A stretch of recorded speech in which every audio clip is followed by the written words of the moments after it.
एक बार साहब ने कहा महाशून्य था तब, और इस महाशून्य में कहीं भी कुछ भी नहीं था। और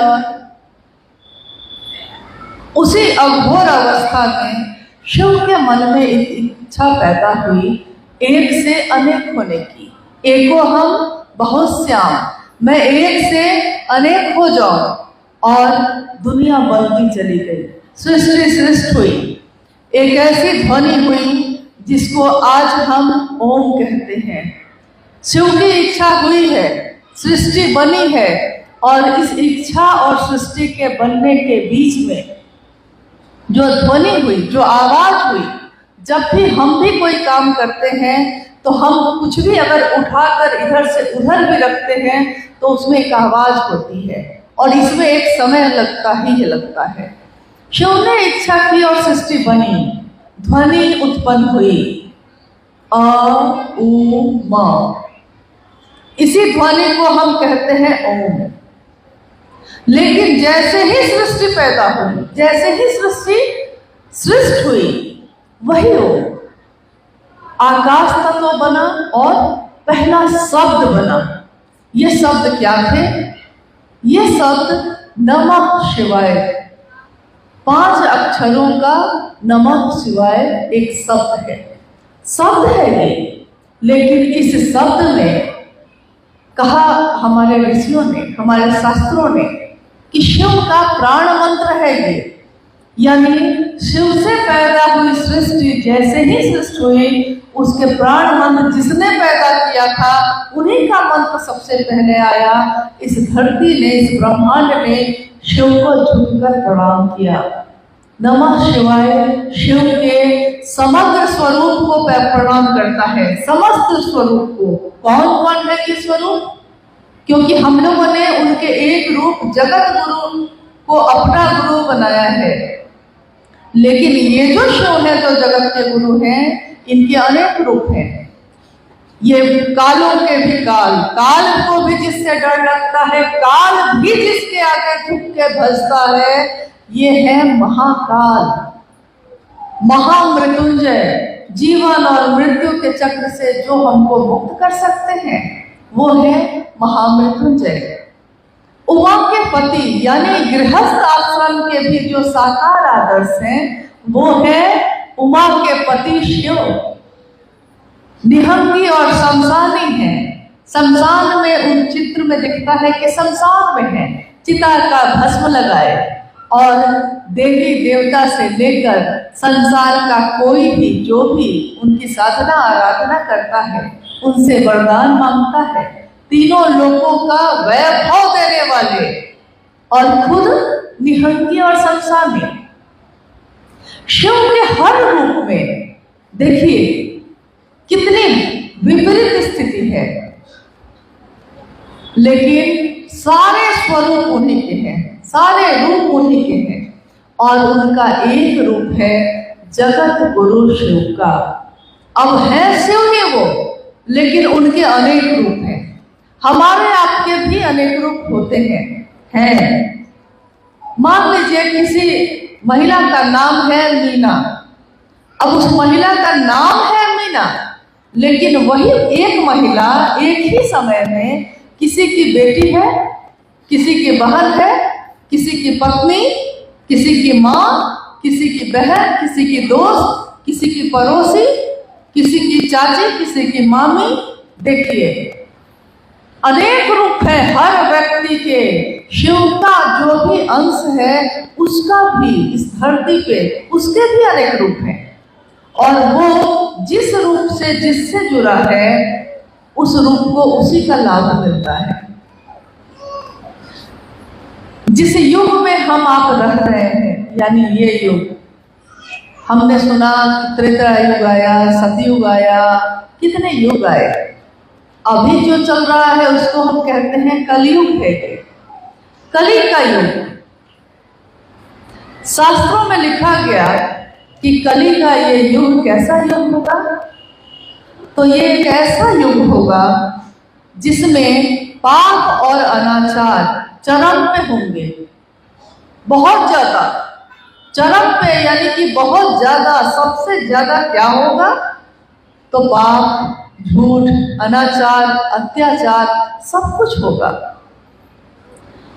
अगर हम शास्त्रों की भी बात करें तो शिव पुराण में लिखा है कि जब सारे संसार के लोग धर्म से विमुख हो जाएंगे, गुरु और शिष्य की परंपरा भी जाती रहेगी, हर तरफ अनाचार और पाप का बोलबाला होगा, उस समय मात्र एक ही रास्ता उनके पास बचेगा और वो है नमः शिवाय मंत्र।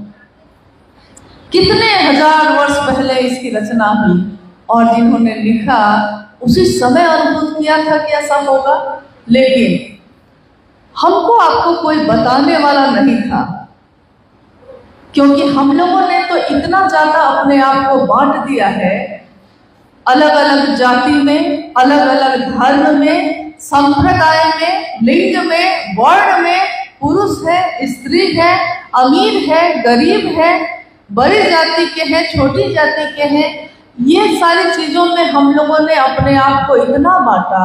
शिव ने पैदा किया था एक जैसा, लेकिन हम लोगों ने आकर इस पवित्र, इस सुंदर धरती पे आके हम लोगों ने ये क्या किया? हम कह सकते हैं कि ये व्यवस्था के लिए बनाई गई। कोई चीज व्यवस्था के लिए बनाई जाती है, लेकिन अगर हमारी ये व्यवस्था हम ही को जकड़ ले तो इस व्यवस्था को हट भी जाना ठीक है, क्योंकि अगर इंसान का मानवीय गुण भी खत्म हो जाए तब ये जाति, ये धर्म कोई भी काम नहीं आता। हमारे मन में अगर करुणा नहीं, प्रेम नहीं, सहानुभूति नहीं किसी के लिए, दूसरे का सुख देखकर हम खुश नहीं होते, तो फिर हम कैसे इंसान हैं, हम कैसे जीव हैं? और इस समय में जब पूरे दुनिया में ऐसा अध्यात्म का संक्रांति काल चल रहा है, एक और इंसान ही है, वो शरीर में ही आए हैं, लेकिन उनका जन्म हुआ, नाम रखा उनके माता पिता ने हरिंद्रानंद। ये बालक जिसका जन्म हुआ, इनका जन्म हुआ बिहार के सिवान जिले में एक गांव है अमलोरी। उस गांव में एक छोटे से घर में एक बच्चे का जन्म हुआ, अपने माता पिता की पहली संतान, 4 भाई बहनों में सबसे बड़े। माता पिता ने नाम रखा हरिंद्रानंद। और देखिए, जिस दिन उनका जन्म हुआ, यानी 31 अक्टूबर 1948 को जब उनका जन्म हुआ, सुबह में तिथि कुछ और थी, खंडित हो गई, और शाम में पूरी दुनिया ने दिवाली मनाई। उस दिन दिवाली का पर्व था, दिए जले। जब हम दिया जलाते हैं तो हम कहते हैं कि दिए की रोशनी हमको ऊर्ध्वमुखी करती है, ईश्वर की तरफ लेकर जाती है।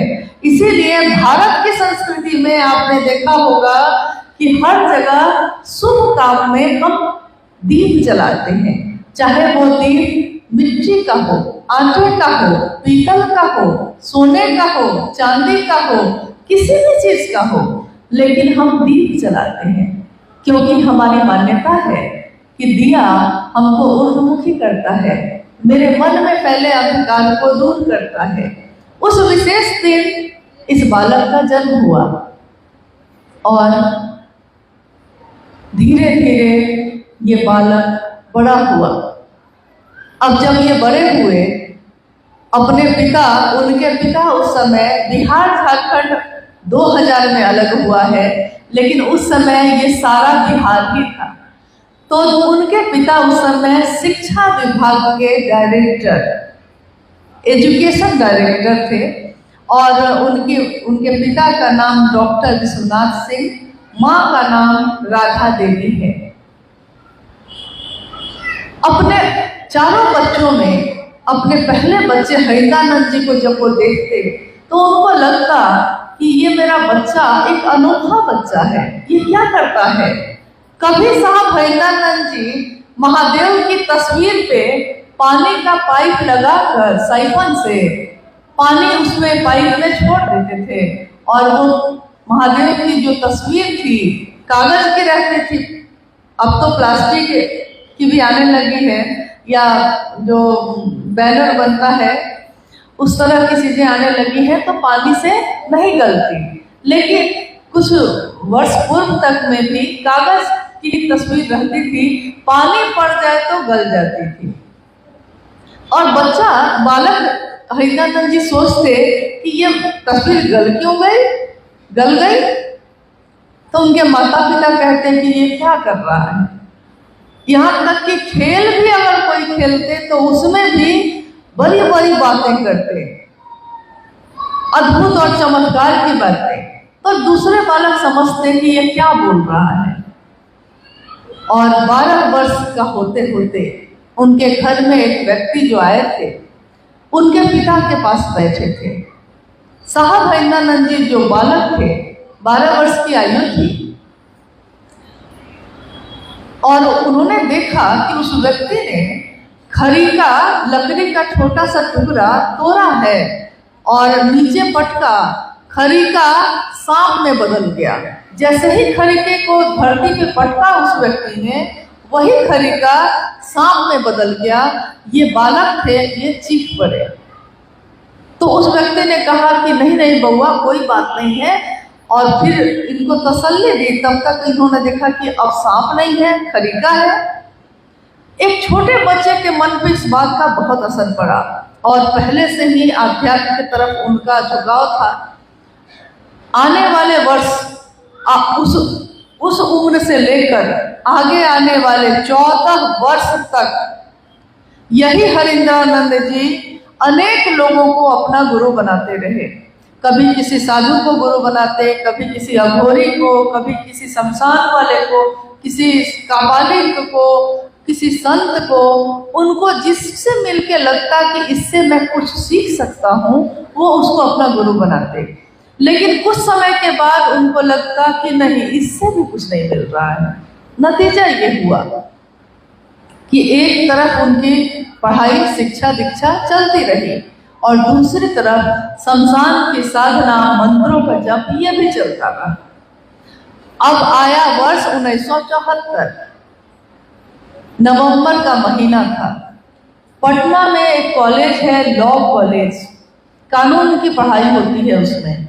उस लॉ कॉलेज से दिन में पढ़ाई करते और शाम में ट्रेन पकड़ के, आरा का नाम सुना है आपने? आरा जिला, आरा बलिया सब जानते हैं। आरा जिले में एक शमशान भूमि है, गांगी शमशान। शाम में ट्रेन पकड़ के साहब पटना से वहां जाते, रात में शमशान साधना करते, सुबह में फिर से ट्रेन पकड़ते और वापस पटना आ जाते। लेकिन कुछ भी हासिल नहीं हुआ। 1972 में उनका विवाह, पलामू जिला है, वहीं पे मनातूगढ़ में, मनातूगढ़ एक राज परिवार है जिसमें उस समय काफी वैभव, 7 आंगन का बहुत बड़ा घर उनका, और उस वैभव में माँ नीलमानंद जी का जन्म हुआ।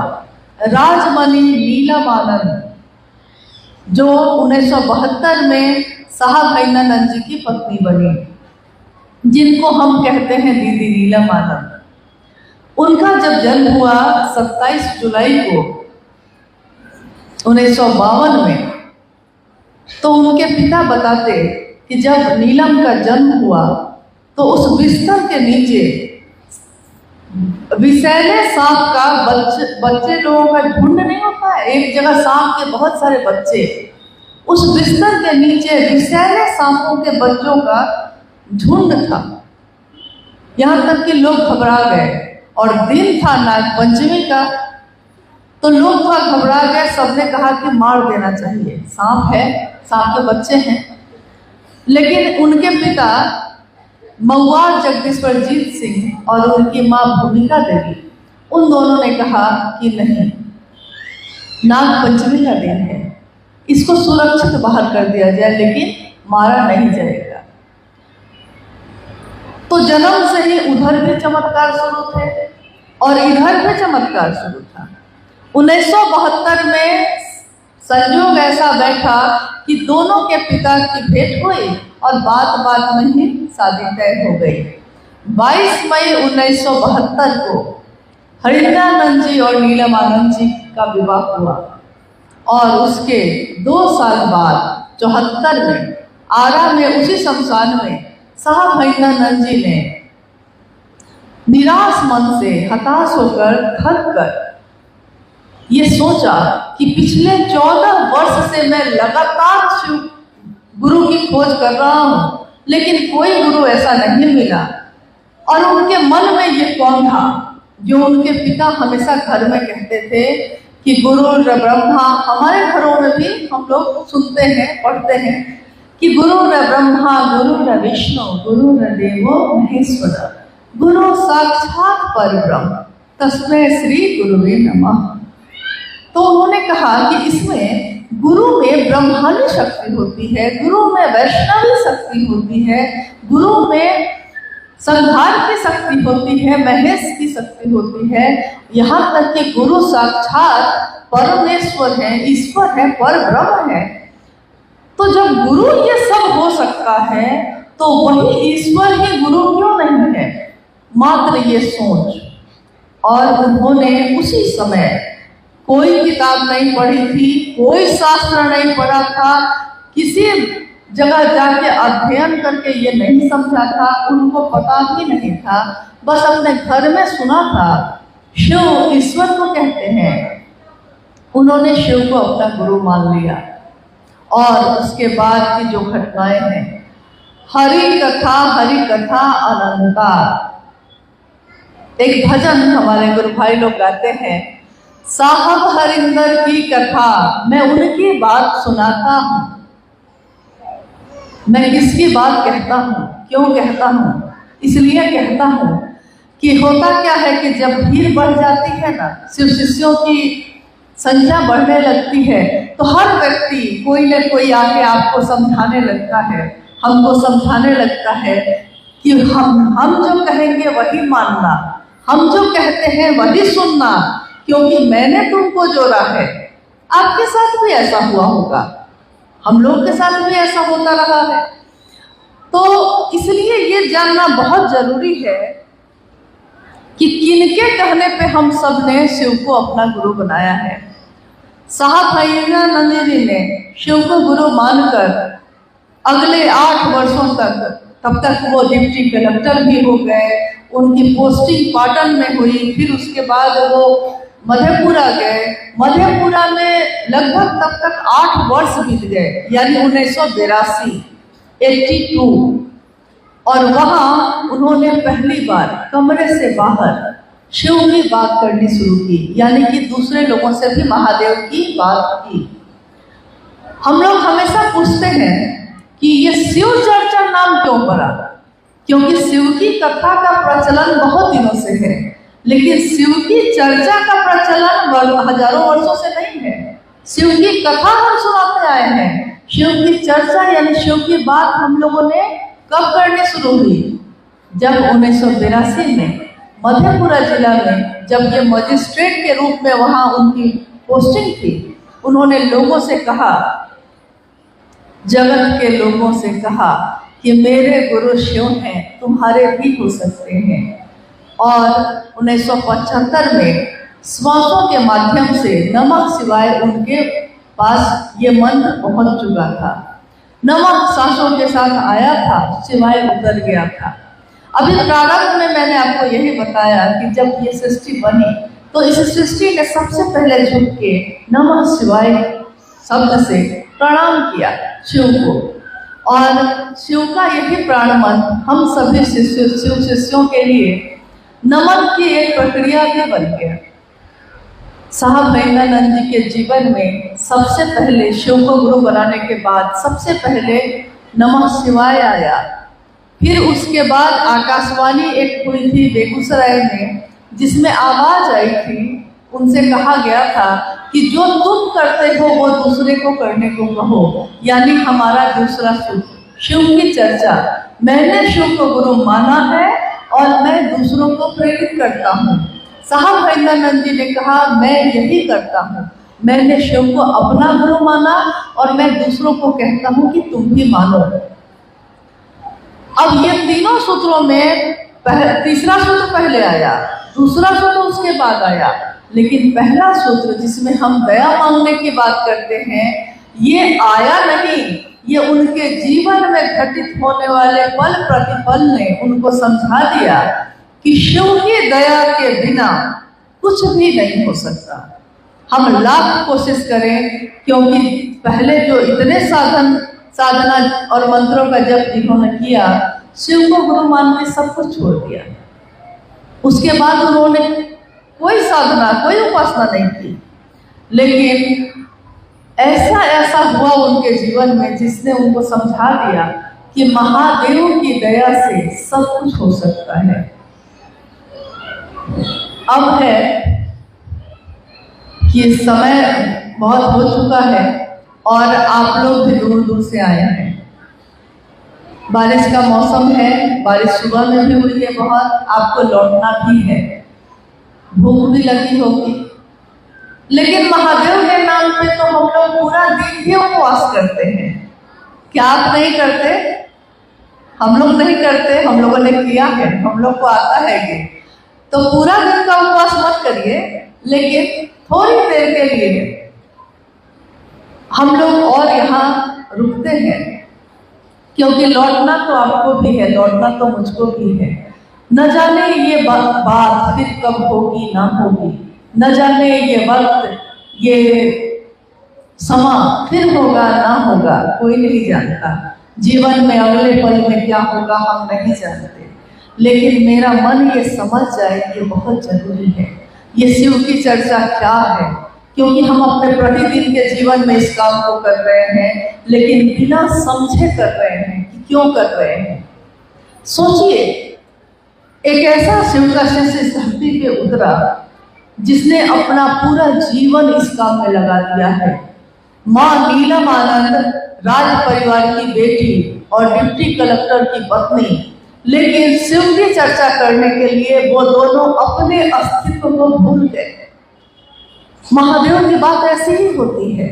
महादेव के लोग धरती पे बैठ के बात करते हैं, महादेव के लोग कहीं भी कुछ भी खाकर रह जाते हैं, गुजारा कर लेते हैं, क्योंकि हमारे महादेव भी ऐसा ही करते हैं। तो जो गुरु होगा शिष्य भी तो उसके जैसा ही होगा। जिसने भी शिव को अपना गुरु माना है, उन सबके लिए ये संदेश है साहब हरिंद्रानंद जी का कि जाति, धर्म, संप्रदाय, लिंग, वर्ण सभी से परे है शिव की शिष्यता। हमारा मन अभी तक अगर जाति में जकड़ा हुआ है, अगर आप सोचते हैं कि ये सिर्फ हिंदू धर्म की बात है, अगर आप ये सोचते हैं कि मैं इस जाति का, ये उस जाति का है, तब हमको और ज्यादा महादेव से दया मांगने की जरूरत है। क्योंकि महादेव का शिष्य किसी जाति का नहीं होता, किसी धर्म का नहीं होता। जगत गुरु शिव का शिष्य जगत स्तर का होता है, जो महादेव के तरफ से दुनिया को देखता है और दुनिया में कोई पराया नहीं लगता। ये ज्ञान नहीं था हम लोगों को पहले, ये समझ नहीं थी, लेकिन जिनके अंदर ये समझ उतरी थी, उन्होंने धरती के प्रत्येक व्यक्ति तक ये बात पहुंचाने का बीड़ा लिया। हम मूल कारण में अगर जाएंगे तो क्या जगत गुरु शिव का स्वरूप आज आया है? नहीं ना। हजारों वर्ष से जब से शिव है, शिव के सभी रूप हैं। ग्रंथों में, रामचरितमानस में, महाभारत में, शास्त्रों में, वेदों में, पुराणों में बहुत जगह ये लिखा है, तुम त्रिभुवन गुरु वेद बखाना, संभवे गुरुवे नमः। शिव ही जगत के गुरु हैं, शिव जैसा कोई गुरु है ही नहीं। गुरुओं के गुरु, सदगुरुओं के गुरु शिव हैं, जगत के गुरु शिव हैं। और हम आप समझ नहीं सके। हम लोग आज तक सोचते थे कि महादेव का अर्थ होता है जो देवों का देव है, और जब देवताओं से भी हम नहीं मिल पा रहे हैं तो इतनी बड़ी सत्ता, देवों के देव महादेव, उनसे हम कैसे मिल पाएंगे? हमको क्या आता है? हमको संस्कृत नहीं आती बोलने, हमको मंत्रों का जप करने नहीं आता, साधना करने अगर बैठेंगे तो मन भटक जाता है, पूजा करने भी जाते हैं तो अगरबत्ती इधर जलाते हैं और चूल्हा पे क्या चढ़ा है इसी पे ध्यान लगा रहता है। यानी कि कुछ भी ऐसा नहीं है जो इस इंसान के जीवन में रह के हमसे हो पाता है, नहीं हो पाता। तो हमको आता क्या है, हम लोग क्या कर सकते हैं, कैसे इस रास्ते पे जा सकते हैं? पहली बार संसार के लोगों को शिवके से सहजानंद जी ने कहा कि ये भी करने की जरूरत नहीं है। अभी थोड़ी देर पहले सोमेंद्र भाई आपसे जब बात कर रहे थे आध्यात्मिक उत्कर्ष पे, तो वो कह रहे थे ये बात कि अविश्वास और अश्रद्धा में भी परिणाम वही है। साहब ने कहा यह है गुलाब का फूल, इस गुलाब के फूल को काट कर अपने फूलदान में सजा लीजिए, ये खुशबू देगा या दुर्गंध? खुशबू देगा। डाली पे होगा तब भी खुशबू देगा। और किसी ने मसल कर फेंक दिया है, मसल दिया है, उसको फेंक दिया है धरती पे, लेकिन तब भी वो खुशबू देगा या दुर्गंध देगा? खुशबू देगा। उन्होंने कहा महादेव से सब सिर्फ सटे रहो, महादेव से जुड़े रहो, तो वो महादेव परिणाम के रूप में हमेशा कल्याण करेंगे, शुभ देंगे। अब सोचिए, जिसने अपना पूरा जीवन सिर्फ इसी बात के लिए लगा दिया कि लोग शिव से जुड़ सकें, एक आध्यात्मिक अपराध क्या होता है, वो ये होता है कि हम दुनिया के लोगों को अपने से जोड़ने लगते हैं। हम कहते हैं मेरे पीछे चलना, मेरी बात सुनना, इस जिले में मैंने शिव का काम किया है, या मैं इस जाति की हूँ, मैं ज्यादा जानती हूँ, मैं इस जाति की हूँ, मैं ज्यादा जानती हूँ। अरे भाई, पहले पंक्ति में साहब हरिंदरनाथ जी ने कहा कि जाति धर्म का तो मामला ही नहीं है यहाँ, ये सबसे ऊपर है शिव की शिष्यता। तो जब हम शिव की चर्चा करते हैं समाज में, दिल में शिव को धारण करते हैं, दिल में शिव को उतारते हैं और अपने दिल में शिव को लेकर समाज में उतरते हैं, क्योंकि जो मेरे दिल में होगा वही हम आपको दे सकेंगे, जो मेरे दिल में नहीं होगा मैं आपको नहीं दे सकती। तो इतने लंबे प्रक्रिया में इसके बाद कहीं जाकर इस जन्म में शिव हमारे आद्य गुरु हुए। शिव की चर्चाएं आज हर जगह होती हैं, लोग आपको बहुत गौर से देखते हैं, आप क्या कर रहे हैं, क्या आप शिव के गुरु स्वरूप की बात करते करते उठ के कोई नृत्य तो नहीं करने लगा है? ऐसा भी होता है कहीं कहीं। कोई तंत्र मंत्र तो नहीं करने लगा, कोई व्यापार तो नहीं बना रहा है इसका। मतलब डांस करना कोई खराब बात नहीं है, अच्छी बात है, लेकिन अपने घर के पार्टी में करने पे ठीक लगता है, शिव की चर्चा में करने पे नहीं ठीक लगता। हर चीज के लिए एक जगह होती है। तो अगर शिव की चर्चाओं में ऐसा कहीं हो, आप जरूर उसको रोकिए। या कभी कभी ऐसा भी होता है कि साप्ताहिक चर्चा शुरू हुई है, हम लोगों ने शुरू किया है, और साप्ताहिक चर्चा शुरू जिसके द्वारा होता है, तो बहुत जगहों पे ऐसा भी होता है कि उनके द्वारा कहा जाता है कि मेरे आने से पहले शुरू नहीं होना चाहिए, मतलब कि हम आएंगे तब चर्चा शुरू होगी। तो जी नहीं, साहब हरिंदरनाथ जी ने बिल्कुल ये नहीं कहा है। उन्होंने कहा है कि अगर दो व्यक्ति भी कोई वहां पहुंच गया है तो वो चर्चा शुरू कर सकता है। हरा भोला हरा भोला, भोला भोला हरा हरा। 1983 में 83 में मधेपुरा में माँ नीलमानंद जी के द्वारा ये रचित है, शुरू हुआ था। शिव की चर्चाएं जब शुरू हुई थी तो हम प्रारंभ में सबसे पहले इसको गाते थे, और इसके बाद जागरण भजन जो है, जागा जागा महादेव, इसको गाते, और उसके बाद शिव की चर्चा होती। हरा भोला इस तरह से ढूंढ के गाया जाता कि गाने वाला का भी मन और जो बैठा है उसका भी मन, अगर माइक लगे है और इस माइक से कहीं भी आवाज जाती है, उसका भी मन शिव की तरफ मुड़ जाए। एक ही प्रयोजन है शिव के शिष्यों का, एक ही प्रयोजन है कि लोग शिव की तरफ मुड़ जाए, मात्र, और कुछ भी नहीं। हम आपको अपने से जोड़ सकते हैं, लेकिन हम आपको शिव तक नहीं ले जा सकते। आप भी किसी को नहीं ले जा सकते, लेकिन जो शिव तक गया है वो जरूर लेकर जा सकता है। जिसने अमेरिका नहीं देखा है उसके लिए अमेरिका बहुत बड़ी चीज है, लेकिन जो बहुत बार जाके आया है उसके लिए बड़ी चीज नहीं है। उसका सहारा लेकर तुरंत पहुंचा जा सकता है। अब है कुछ जिज्ञासा है मेरी, जैसे इनके पास भी आई होगी, लेकिन उससे पहले कहीं नहीं लिखा है कि पहले आपकी जिज्ञासा हो, मेरी भी जिज्ञासा है। हम लोग आज अभी इस क्षण में याद करते हैं